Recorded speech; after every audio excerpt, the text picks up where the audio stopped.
Just what is the John the Baptist point, you ask?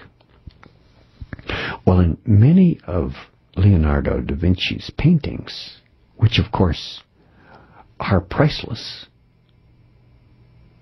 and are worth fortunes themselves, meaning the Illuminati, the elites, want to draw attention to them, want you to know they're valuable because of what they are.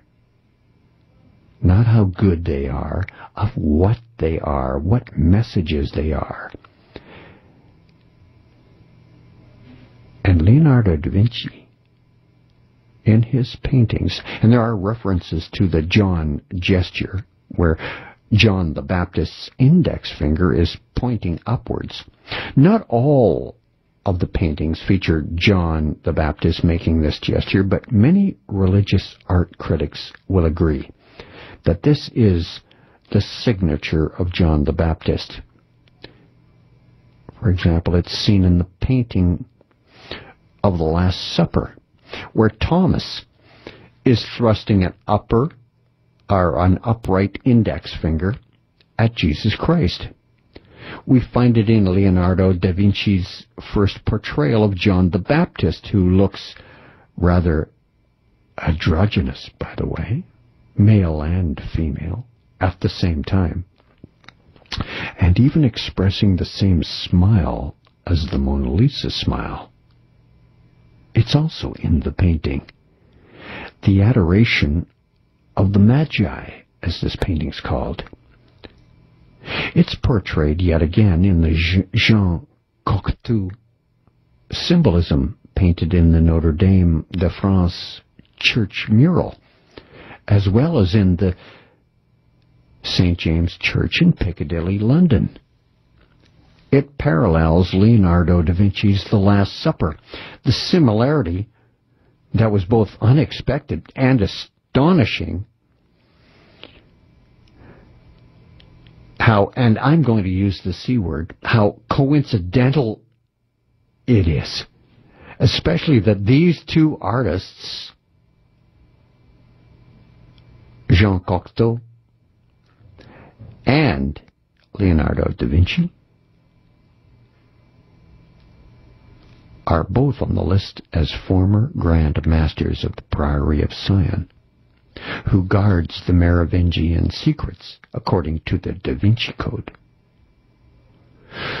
And they both lived 500 years apart, yet the same exact gestures for the same personages come from these two artists who were both former Grand Masters of the Priory of Sion. They were just simply, merely both, 500 years apart, selling the same message. It was Leonardo da Vinci's obsession with John the Baptist, as expressed in the symbolism of his paintings, particularly the John gesture, that led to the uncovering of the whole Johannite heresy. There's also all these other paintings of John the Baptist, Leonardo da Vinci's amongst them, where John the Baptist is clearly pointing at the angle of 23.5 degrees. You've heard that before? 23.5 degrees? 23.5? What's the significance of 23.5 degrees? Well, that's the exact number of degrees the Earth is tilted in relation to the Sun. We're not vertical or in an upright position toward the Sun. We're at an angle of 23.5 degrees, it turns out, which is, of course, what gives us our seasons. Even in the painting, the Adoration of the Magi, as it's called, you see the finger pointing at the precise angle of 23.5 degrees.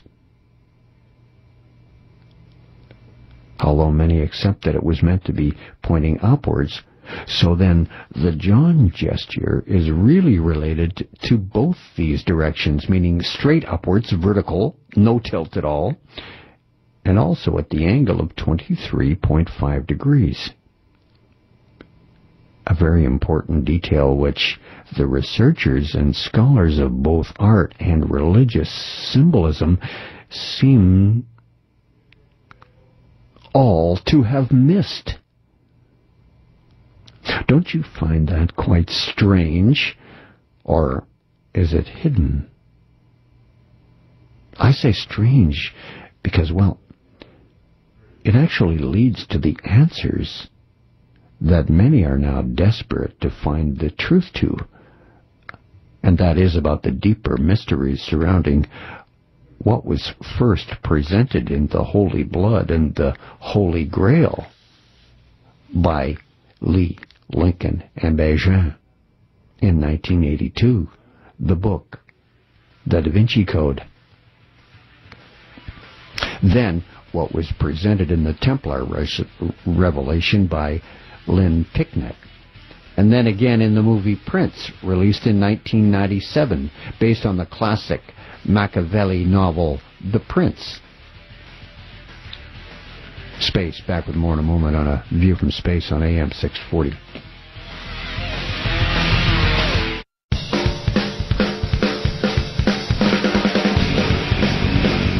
The ancient mystery religions, numerology, the Holy Grail decoded.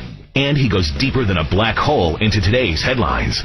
This is A View from Space with the Spaceman on AM 640. Spaceman, AM 640, and A View from Space. You can email me at spaceman@640toronto.com or simply just write space@640toronto.com. Thanks so much for the ones you've sent. I sincerely appreciate it. I've just been talking about the John the Baptist point, the finger. Jean Cocteau, a former Grand Master of the Priory of Sion, the keepers of the Merovingian secrets, was also an artist and painted it in his works at precisely the same exact angle, 23.5 degrees, as someone 500 years later, Leonardo da Vinci, who also held the same office of the Priory of Sion as a Grand Master, also a painter, and also used the angle of 23.5 degrees in a John the Baptist finger point in his paintings. Coincidence? 500 years in between? Highly unlikely. Impossible. Also was presented in the Templar Revelation by Lynn Picknett, a book. And again in the movie Prince, released in 1997, based on the Machiavelli novel The Prince. By the way, Machiavelli once said, "It's safer to be feared than loved." A line, I'm sure, very much at the heart of the Illuminati. This movie then led to the Da Vinci Code by Dan Brown in 2003, and in turn to the book called The Sion Revelation by Lynn Picknett, and finally to the most recent made-for-television movie, Prince, in 2006. And almost everyone missed or overlooked, or didn't want to reveal, the true meaning behind what is indeed a code or cipher, even in this important clue which has been revealed by the John the Baptist finger gesture, which Lynn Picknett, for example, and the 1997 movie Prince first pointed out. Forgive my word choice there. So, what is the John the Baptist gesture really subconsciously telling us? What did these grand masters, who were also painters, and their paintings, of course, exalted by the elites, buying and selling them for millions and millions of dollars, giving them that kind of importance? Well, Now faced with these obvious revelations of the precise angle of the Earth to the Sun, the simple answer is this. The John gesture is expressing two positions relating to the Earth's axis. First being vertical, straight up and down, no tilt whatsoever, in relation to the Sun. And the second, at the angle it is today, which gives us our seasons, 23.5 degrees tilt.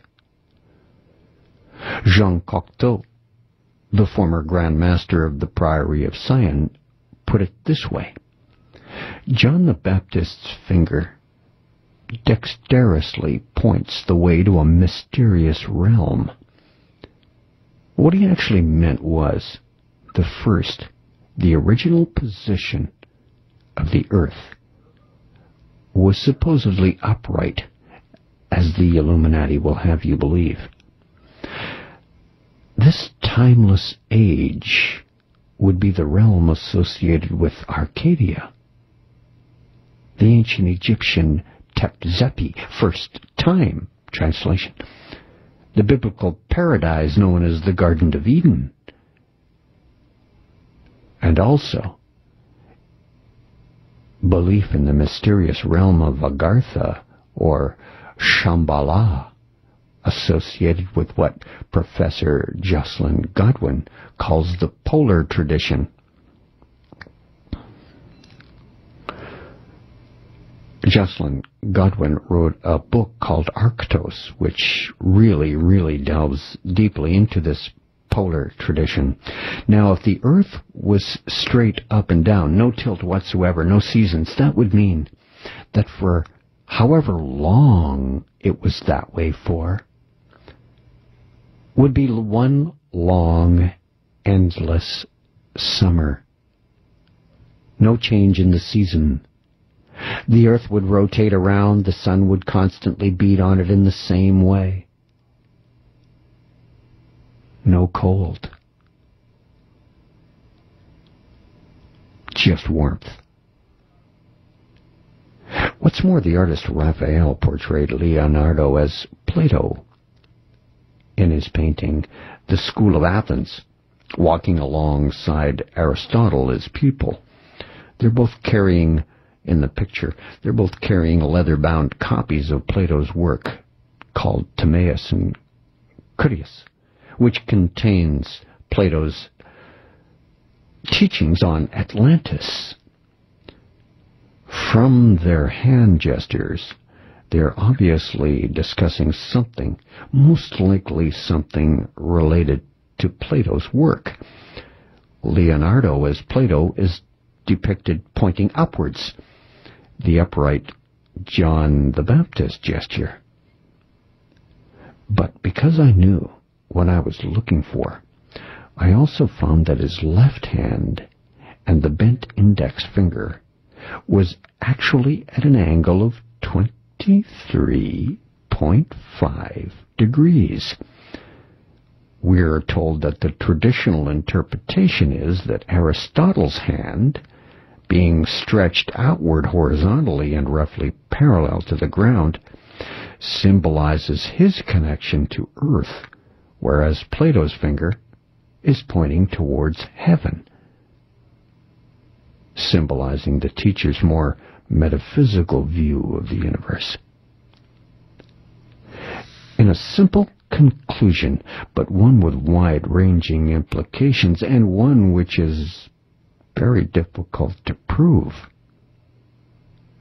As Lynn Picknett, the author, and the movie Prince of 1997 tells you, Jean Cocteau was very interested in the controversial catastrophic theories of Immanuel Velikovsky, calling the book Worlds of Collision indispensable. Worlds of Collision by Immanuel Velikovsky. Amongst other things, Velikovsky's theory was that the Earth suffered a dramatic pole shift. Here's another relevant quote from the Scion Revelation by Lynn